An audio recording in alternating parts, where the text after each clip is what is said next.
Baik, ini sebelum dibersihkan, sebelum di apa jenengannya, braso atau sol atau batu hijau.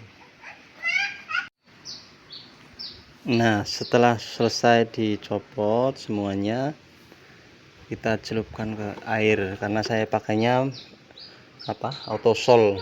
Aku nggoleti batu hijau, nggoleti braso ora nemu. Batu hijaunya anane sing atos, aku ora demen aku.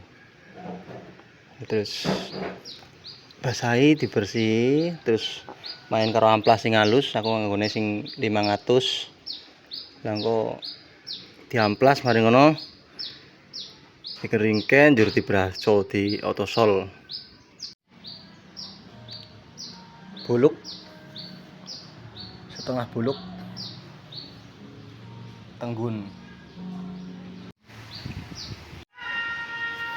Setelah diamplas jadinya seperti ini. Kita tinggal braso atau di autosol, terus diratakan seperti ini kalau saya.